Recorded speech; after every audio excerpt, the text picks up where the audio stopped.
people who are driving on the road. If the fuel is expensive, don't travel, stay at home. Where are you going?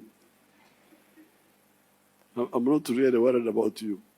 Ebyo byebimu ku bigambo ebyayogeddwa President Yoweri Kaguta Museveni olunaku lw'eggulo wali bwe yabadde ku Africa We Build Summit 2026 e Nairobi, Kenya. Wabula ebigambo bino ebyayogeddwa omukulu n'ejjebuli eno bikyali ku mmeeme y'Abannayuganda abasinga. Abamu bwe bagambidde nti omukulu yandibanga yabakudaalidde ate abandi ne bagamba nti yatubuulidde mazima. Ebigambo by'owulidde President ayogera agamba nti abantu abavuga emmotoka wabula nga muli mu kuvaayo ensangi zino okuba emiranga n'okugamba nti amafuta ga bbeeyi, yababuuzizza kati muvuga emmotoka ezo muzivuga muzitwala wa? Where are you going? Olaga wa? N'abagamba nti musigale waka we muba mulaba nti amafuta ga bbeeyi nnyo. Era President n'agattako nti ye tabeeraliikiriddeemu yadde n'akatinniinya bwe kati. In fact agamba nti ye asinga kweraliikirira bbeeyi y'amafuta ga nnyonyi ng'ezo zijjeeti ezo ezibuuka, olw'ensonga nti bw'oba otunuulidde ze zandibanga zirina omugaso ogw'essimba, okuli okubeera nti singa amafuta ganeeyongera naddala ag'ennyonyi abalambuzi bajja kuba tebajja, ebyamaguzi bijja kusibuwalira okuba nga bitambula. N'agamba nti naye gwe mwanayinja agamba amafuta simaya gaalinnye, simaya emmotoka biki agambe emmotoka gipaakinge giteeke ewaka. Bigambo bya President Yoweri Kaguta Museveni. Ku vidiyo eno ayina bingi bye yayogedde n'okubeera nti aba Nssf yabayisizaamu eggaali. Still tusigale busigazi ku vidiyo eno. Kati tusooke tumalirize ensonga y'amafuta, then tujja kweyongera maaso mu bigambo bya President Yoweri Kaguta Museveni wali ku Africa We Build Summit 2026. Era I think tusooke tutandike na kino. Bw'otuna ku screen ako kalinga just ka summary okukubira mu torch ku bbeeyi y'amafuta nga bwe gayimiridde mu East Africa. Bw'obanga otunuddemu eggwanga lya Kenya lye lisinga okubeera n'amafuta kati agali ku bbeeyi eya waggulu. Then bwe weetegerezaamu eggwanga eriyinza okuba nga liriddirira ly'eggwanga lya Rwanda, then bw'amaaso ogeetegerezaamu eggwanga lya Tanzania ne liddako, then awo Uganda waddirako, then Ethiopia at least amafuta gaayo go gakyali wansiko ddala. Bwe tuba ntino twogera ku nsi ezitulinaanye wano oba ezitwetoolodde. Wabula Uganda y'emu ku nsi ezikyalina amafuta agali kabeeyi aka wansi. However much nga ate katandise dde okulinnya era bannansi batandise dde okuba nti bakuba omulanga. Kati njagadde nkuzeekoko emabega. President wa Kenya omukulu amanyiddwa nga William Semeye Ruto, gw'olaba awo ye president alina ensi ye nga yekyasinza okubeera n'amafuta ag'ebbeeyi essaawa zino. Ng'otuttewo emmotoka y'oba otutte ekintu kyonna okuba ng'ogula amafuta g'e Kenya kati gali ku bbeeyi, ekyaleetedde n'Abannakenya abamu okutandika okwekalakaasa. Wabula gye buvuddeko we yabuuziddwa lwaki ebbeeyi y'amafuta eri waggulu, yagambye nti ensi zino ezimwetoolodde enkulaakulana yaazo eri wansi. N'agamba nti Kenya ggwanga erikulaakulanye ennyo, balina enguudo ez'okubeera nti bakolako n'ebintu ebirala ebyokulabirira, y'ensonga lwaki bali waggulu nnyo mu bbeeyi y'amafuta. N'agamba nti ensi ezitwetoolodde bw'ozitunulira enkulaakulana eri wansi nnyo. Ensi nno ezoogerwako ye Uganda, Tanzania, Rwanda, Burundi, East Africa nga bw'ogimanyi. Kati nno ebyo byonna nga tubitadde ebbali, ekifaananyi ekyo ky'olaba kifaananyi kya President Ruto ng'ali ne President Museveni wamu n'omukulu okuva wali ye Tanzania. Emu ku nzikiriziganya eyatuukiddwako olunaku lw'eggulo still Africa We Build Summit nga etegekebwa okugenda mu maaso, kyekyokubeera nti Uganda ne Kenya bagenda kukwatira wamu bazimbe oil refinery mu ggwanga lya Tanzania, era ng'esuubira okuba ng'efulumya barro z'amafuta eziwerera ddala emitwalo 65. buli lunaku. Kati nno ekyo nga nakyo tukitadde ebbali. President wa Kenya omukulu Ruto olunaku olw'ejjo yavuddeyo n'asiima President Yoweri Kaguta Museveni nese kusiima yenna ng'agamba nti President Museveni ono gw'olaba bwe yalabanga Kenya bateekateeka kukola pipeline n'ebintu ebyali bitegekebwa mu layini eyo yasalawo okubeera nga agula emigabo ebitundu 5 ku buli 100 mu Kenya pipeline era nti okukola ekyo yete yabuuza na muwendo gwa nsimbi. Soko owulirize wano. President Museveni called me and said, I want to buy 50% of Kenya pipeline. And he told me, I don't care the price. You know, that's how serious he was. When some other pessimists in Kenya were saying, oh, you know, the price is very high, I don't know. You know, President Museveni could see beyond the price. President Museveni could see beyond the price. Bigambo bya President William Ruto owa Kenya. Ngagamba nti President Museveni we awulira nti Kenya egenda kufulumya oba egenda kukola kye bayita Kenya pipeline. Ye President Museveni yasitukiramu n'akwata omusimbi ogutokomoka. N'agamba bana Kenya nti nze Kenya pipeline ngenda jugulamu emigabo ebitundu 5 ku buli 100. Wabula nga tannaba na kumanya muwendo. Ye yabagambirawo oba beeyi ki oba beeyi ki nze ngenda kugula. Kati President wa Kenya kwebaza wa Uganda n'amugamba nti oli musajja w'amaanyi nnyo ate era oli musajja wa njawulo ssebo gwe walaba ekisukka ku muwendo n'olaba opportunities ennyingi n'ebintu ebirungi ebyali ebyokuva mu ekyo kwe kukwata omusimbi gwo n'obanga oguteeka mu Kenya pipeline. Kati nno nga tuvuddewo njagala tuddeyo ewa President Yoweri Kaguta Museveni bwe yabadde mu Africa We Build Summit olunaku lw'eggulo ng'enakusomeza 23 April mwaka 2026 yavuddeyo ne yeemulugunya ku kitongole ki Nssf. The pension funds, what are they being used for? Nssf in Uganda has got a lot of money, but they just invest in treasury bills. The government borrows from national fund and eats the money. And it's the money bigambo bya President Yoweri Kaguta Museveni. Yabadde ayogera ku nsimbi ezikuŋŋanyizibwa ekitongole ki Nssf. Era n'agamba nti naye ensimbi zino ezikuŋŋanyizibwa ebitongole nga Nssf zikozesebwa ki? Wano no yagambidde nti ekimwewuunyisa kye ekyokubeera nti ensimbi Nssf ezinvestinga mu treasury bills. N'agamba awo nno gavumenti weeva nejja yewola ssente zino okuva ku Nssf. Wabula n'agamba nti ate gavumenti kyekola kyekyokubeera nga ssente zino eziteeka ku mumwa n'ezirya. Wabula kyeyabadde ategeeza okuba nti gavumenti erya ssente kwe kubeera nti gavumenti wemala okunona ssente mu Nssf nti etandika kuba nga ezisasulamu misaala kubeera ng'ebaako ebintu byegula wano na wali okusasula zirooni wabula ate neba nti infrastructure n'ebigwa mu kkowe eryo tebitunuuliddwa. Bigambo bya President Yoweri Kaguta Museveni. Kati nno we tusenvula ne tweyongerayo ko maaso wano still on that effect. We have got a minister in Uganda is called Otafuire. The Bantu ways of naming people, you gave a name which is actually a sentence. So Otafuire means that if you don't die, you will see good things in the end. Therefore, by not dying and having been involved in public affairs for the last 65 years, since 1960, I'm now going to beginning to see some waking up. Bigambo bya President Yoweri Kaguta Museveni ng'ayogera ku nsonga y'okuba nti mu Uganda tulinayo minisita gwe bayita Otafuire.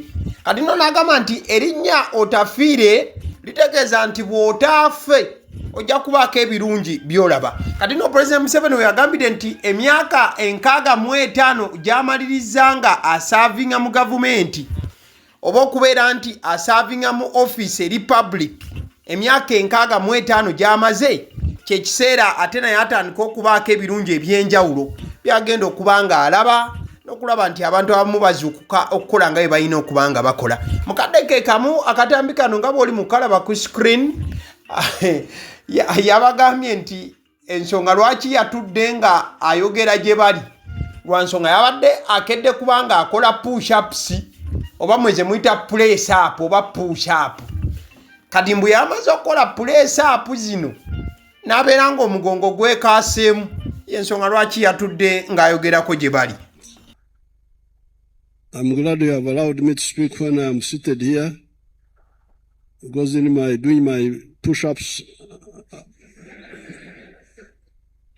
I strained my back,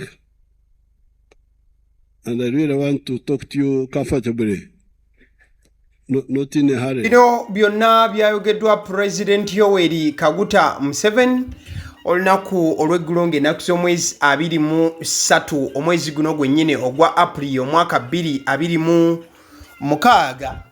President Yoweri Kaguta Museveni at the Africa We Build Summit 2026 Nairobi, Kenya. Mukwano gwange kale abo tubanga tumaliza bati still nga tukyali ku Africa kanzijewo ka map kano oba ebintu oba illustration eziri ku map eno tugende maaso.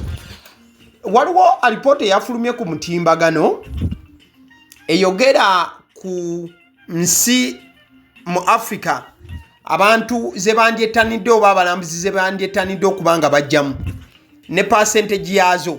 Abalambuzi kale ze bagamba nti eno nandyagadde ogenda Congo 1%, Rwanda 2%, Namibia 3%, Botswana 12%, South Africa abalambuzi baagalayo nnyo 24%, Zimbabwe 3%, Mozambique 1%, Madagascar 2%, Mauritius 2%, Zambia 3%, Seychelles 4%, Malawi 1%, Tanzania 19%. Mu East Africa wano Kenya 21% mu East Africa, Uganda eri ku 2%. Nti okusinziira kwa alipoota eyakoleddwa ku mutimbagano gye buvuddeko, ezimu ku nsi abalambuzi ze baagala okugendamu, Kenya yetusinga kati ku 21%, Tanzania 19%, nti Uganda eri ku 2%. Akatambi kano keetegereze. Mukungu bagira Honorable Helen Nakimuli. Katambi kabadde wakati wa speaker ne n'omukyala Betty Namboze bakireke. But I don't know. Buzibu ki? Ammo mulabi waagaliwo gwoba otunuddemu awo kiki ky'oba olaba awo kweri? What exactly was going on? Kale, tugende mu parliament. So ketulabe Honorable Kasolo wano nzije nkunnyonnyole of Ugandans trying to threaten the mourners from, yes, because I almost witnessed this in Kalangala Council yesterday when you attempted to stop the RDC to deliver his message. Byolaba mukwano gwange bye byabadde wali mu parliament a day before the burial of Honorable Helen Nakimuli. Omukulu Honorable Kasolo bwe yaze mu parliament n'agamba nti ab'opposition balekerawo okutiisatiisa bannayuganda n'okubalemesa okuziika, nti abantu ababaze mu kuzika ne mutandika okubanga mubatiisatiisa. Era yabadde ayogera ku byali e Kalangala we baali batuteewo omubiri gwa Honorable Helen Nakimuli ng'agamba nti bye yalabe ye Kalangala ne RDC katono bamulemesa okuba nga ayogera. Wabula bino Honorable Kasolo yabadde tannaba na kubimalayo nga General Katumba yeetegeka okujja ayogere era asangulewo ebigambo ebyabadde byogerwa Honorable Kasolo. Jeno byagamba nti nedda ssebo bino bigambo bya butaliimu, just kusiga bukyayi tebyabaddeyo. Right, Honorable Speaker, for us in Kalangala, and I want to correct the impression which was created, that in Kalangala there were issues. For us in Kalangala, we are like one family. We are a small community, we know each other, and we are there for each other. I think the members of parliament who went to Kalangala yesterday, when they were giving tribute at the district, you saw this. The RDC was there, all the RDCs were there, the government was there, and nobody was harassed. And that's the spirit of Kalangala, and that's how we have been operating in Kalangala. Honorable Kabusuzia, we don't promote, yes, we may have differences in political opinions, but we don't hate each other. And that one, I want it to be corrected. Bigambo bya General Katumba Wamala. Yalinye ku floor ya parliament n'akwata omuzindalo n'awakanya Honorable Kasolo. N'agamba nti neddo aleme kubanga alimba parliament. E Kalangala tewabaddeyo nsonga yonna mu kubeera nti tutunulira oba tulaba ku mubiri gwa munaffe Honorable Nakimuli. E Kalangala tuli bantu batono ddala era tweyisiza ddala nga family. So tubeerawo era ne tubeererawo bannaffe. N'agamba nti RDC yabaddewo, government yabaddewo, tewali muntu n'omu yayisiddwa bubi. Tusobola okubeera nga tulina ebitakwatagana mu by'obufuzi, wabula tweyisanga bantu e Kalangala. Tetuyinaamu kuboolagana era tetuyina bukyayi bwe tuweraga wano na wali. Ebyo nno byadde bigambo bya General Katumba ng'ayimiriza Honorable Kasolo n'okumugaana okuba ng'ateeka eby'obufuzi ebingi wakati mu kufa kwa Honorable Nakimuli. Kati nebyo nga bikyali awo, omukulu gw'olaba ku screen ye Council Nsubuga. Era ebifaananyi ebibiri by'olaba ebbali bifaananyi bya Honorable Nakimuli kati omugenzi. Council Nsubuga ayina ebigambo bye yavuddeyo n'ayogera ebyabadde eby'obukaawu ennyo ku mugenzi muno nno nga mwe yatadde n'okwogera ku ndwadde z'agamba nti ze zibadde zimuluma omugenzi era nti ye abadde amanyi buli kimu. Wabula oluvannyuma lw'okuba nga Council ayogera ebigambo ebyo, abaabirabye mwabirabye n'abaabiwulidde mwabiwulidde. Bangi abatandise okuvayo nga babuuza Council Nsubuga, who asked for all that? Nti Council Nsubuga wakati nga family eri mu maziga wamu n'okunyolwa okw'ekika ekyawaggulu, ani yandibanga yavuddeyo n'akusaba ofulumye information eyo etamanyiddwa oba ntuufu oba si. Mu bimu ku bigambo Council bye yayogedde, yabadde ayogera ku nfa ya Honorable, endwadde, wabula obwedda buli abawulira ebigambo bya Council mwe mwabadde n'okubeera nti ayogera ebyandibadde ng'ebyama by'omugenzi ebyekuusiza ddala ku bulamu bwe. Kati nkugereze nga bwe naabeera wano nze akuweereza agaliwo nga nina ekifuba kinnuma tekiwona nenva mu bulamu bw'ensi eno. Mukwano gwa ina janabaga abadde n'ekifuba, oyo abadde n'ekifuba, wabula ng'atenze bwe nali omulamu nali sisobola kutuula ku muzindalo ne ŋŋamba bantu bannange ekifuba kintwala. Kati ne Council Nsubuga y'embeera gye baamutaddemu, omubuuza nti ssebo ebigambo by'oyogera ku mugenzi byavaawa? Ebimu ku bifaananyi by'oli mu kulaba mukwano gwange bye by'olunaku olwasembedde ddala olwa Honorable Nakimuli ng'akyali mu nsi y'abalya mmere. Wabula ate era mukadde ke kamu lwe lunaku Church ya Orthodox wamu n'ababaka ab'enjawulo wamu ne ba constituents be Kalangala wamu ne bannayuganda bonna lwe batambudde eggendo okuba nti basiibula Honorable Nakimuli. Osobola okulengera enteekateeka nga bwe yatambudde mu kitiibwa, gavumenti yakoze ogwayo parliament, ate era mukadde ke kamu National Unity Platform ng'ekibiina nakyo kyatutte akadde okubeera nti kisiibula comrade waabwe mu kitiibwa ekyo ekigwanidde. Family okunyolwa amaziga n'okubeera nti ebibuuzo bikyali ku mitima gyabwe bye bikyagenda mu maaso wakati nga honorable ye yateereddwayo mu nnyumba ey'olubeerera abafamire ekitundutundu kyabwe bwe kityo bwe kyaziikiddwa mu mazima gali nti tebakyawera kubanga omuntu waabwe ne bwe bamuyita kati takyayitaba yeebakidde eringi wabula n'abikkibwa ettono. Honorable Helen Nakimuli 1985 to 2026. May her soul rest in peace. Ale nzikiriza nkutegeze ku bannaffe aba Honeybites bagamba nti bo omulimu gwe bakola gwa kukolera byakulya eby'abaana abadda ku masomero. Bwe tugamba abaana abadda ku masomero saabo bokka abadda ku masomero wabula n'ababeera ewaka balina package ey'ebyokulya eby'abaana mu line efaananako bwetyo. Gwe bakubire bukubizo bagambe njagala package y'ebyokulya by'abaana abali ku masomero oba abaana abalya ebyokulya.